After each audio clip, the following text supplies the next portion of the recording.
Let's talk campervan batteries.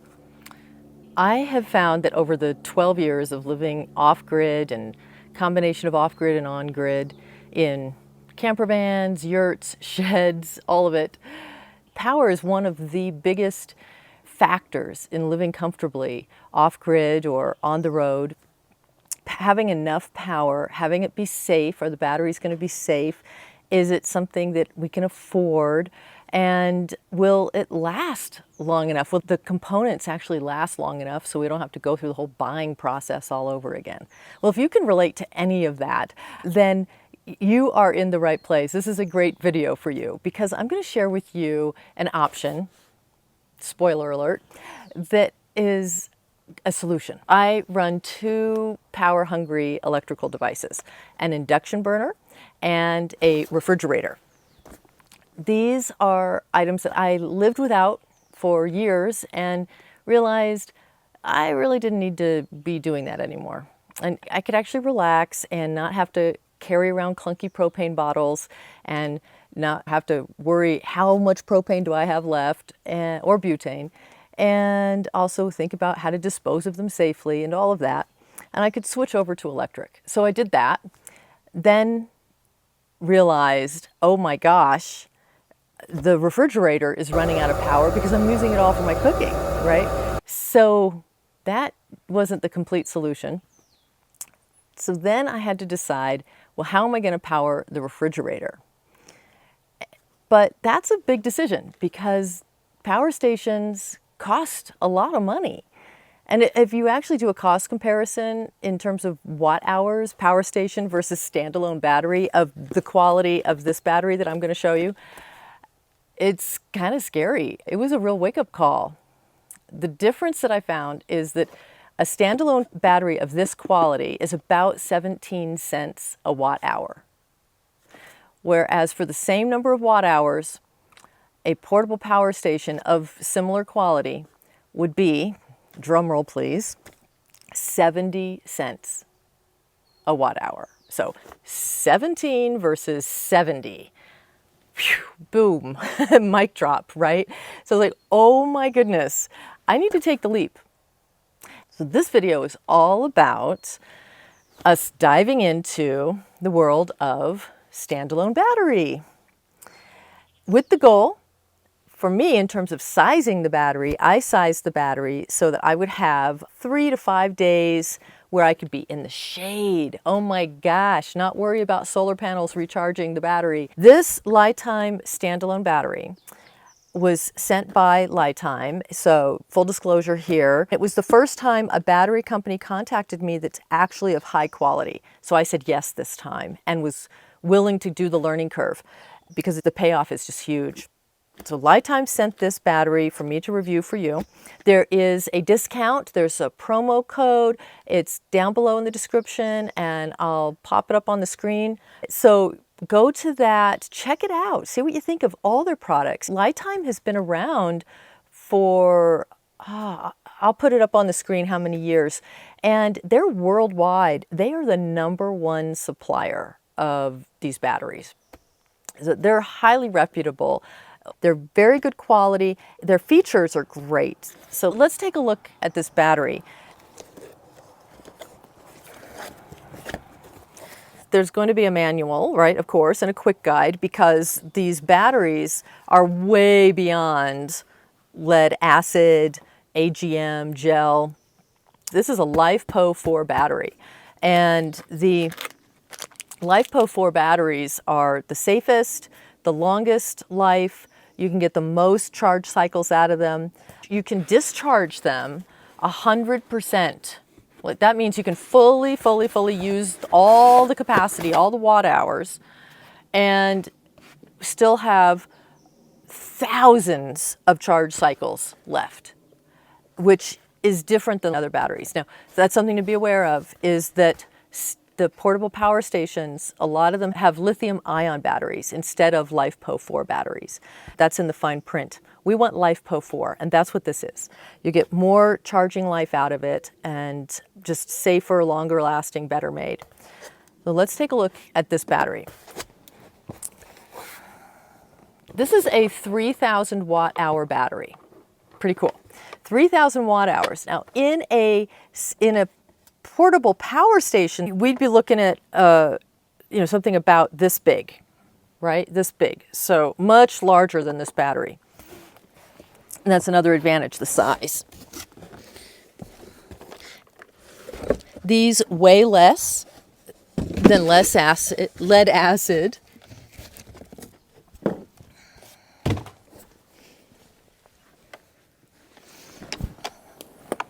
This LiFePO 4 battery weighs about I think it's 65% less than lead acid. So boy, batteries have come a long way.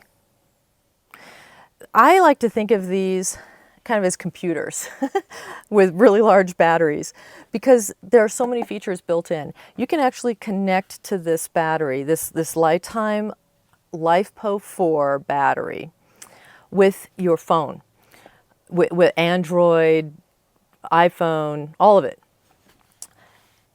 In order to see what the health of the battery is, how charged it is, you can change settings. LiTime's website, which you can link to down below to access the special promotion, they have so many battery choices, all of excellent quality, that you can match with your exact needs. But they all have these safety features built in. This battery has over 20 safety features built in, such as it won't over discharge, it will prevent too much current from flowing, and also it'll prevent or protect you from short circuits, which is fantastic. It's really a computer built into it, if you think of it that way. There are over 20 safety precautions built in. That's super, super different than lead acid, AGM, gel, a lot of the lithium ion batteries. So this is a real paradigm shift, and it's why I am switching my camper van over to LiFePO 4, especially with LiTime, because they just rank so high. Has the decision about how to power your camper van been so daunting and overwhelming, or seem like it would be so expensive that you spend less time out there enjoying your travels, or you end up with food spoiling, or just don't even get on the road in the first place? Like, has it been an obstacle? And if it has, I just am here to say, right, you can do it. You really can do it. This is not a steep learning curve. And I'm putting together a power series, a set of videos to show you how to install this just with a few cables to whatever device it is you want to power, and how to install this. This is a DC to DC charger that you can also use, so it can run off your car battery to charge this, or solar panels to charge your LiFePO 4 battery. There are 3 other ways you can charge your LiFePO 4 battery, which is, I'm going to show all of those to you. And we're just going to keep it simple. There's one more feature that I want to talk to you about this advanced technology that we have available to us now in this LiTime LiFePO 4 battery. Now, I'm going to keep saying that because it's just so important to hear the word battery, I think, with LiFePO 4 in front of it, because there are at least 5 different types of, at least well-known batteries that store energy. The lead acid, AGM, gel, lithium ion, and LiFePO 4. LiFePO 4 is a whole nother innovation unto itself. So LiFePO 4 battery, the temperature that you can charge any battery at, we have to be careful about what temperature we start sending current into the battery at. And if it's below freezing, some batteries are just zapped, damaged.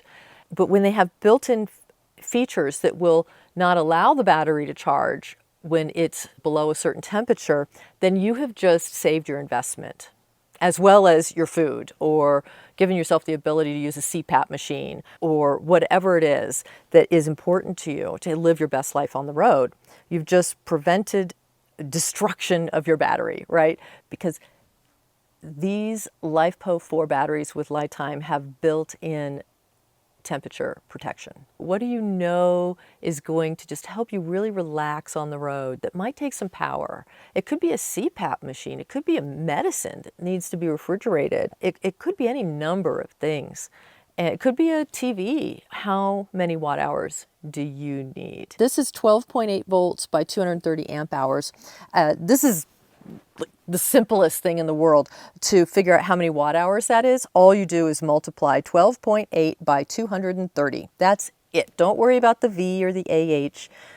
For your watt hours, just multiply those two things. And that's 3,000 right there. Boom, boom. Done. Easy. I'm not aiming to freeze my meat or freeze ice cream, right? Then that's about 500 to 700 watt hours a day. So 3,000 divided by, we'll say 700. And that's going to give 3.5 days, I think, or something like that. So that is just fine for me. And if you're aiming to freeze something in a fridge, it could take up to 900 watt hours in a 24-hour period. And if you want to add more cloudy days, add more days in the shade, right, to your setup, you would just get another battery. This is a few $100s, and you could get a smaller battery, a bigger battery, whatever, and just get that battery and put that with this battery, and you're still taking up less space than the power station would. And you're getting twice, or whatever the multiple is, of power. Amazing. It'll go for over 10 years, even if you use it down 100% every time. This will go 4,000 to 5,000 cycles if you discharge 100%. If you discharge at 60%, then you could get 15,000 cycles out of it. Oh my gosh, I can't even imagine, right? How many years is that? You'd have to divide 15,000 by 365. This is the way to go, in my opinion. Save money, it's safe, you know what you're getting, and you're not paying for redundancy. Also, remember, this is a power series, so you can click on the playlist down below to see the other videos as they get published for how to install this battery simply and safely. It's really so much simpler than it used to be. And how you can charge this battery and how it's working for me in my setup. If this LiTime LifePo battery is going to help you get on the road safer, happier, healthier, faster, and for longer stretches of time where you can just relax, that is wonderful, and I have done my job. That would make me very, very happy. Check out the code in the description, and I'll put it up on the screen too, so that you can access other special features and promotions with LiTime. You really can do it right here, and you can enjoy your journey even more. We can keep improving. I know it. We can keep improving our journey. I am so happy to be sharing mine with you. I will see you in the next video.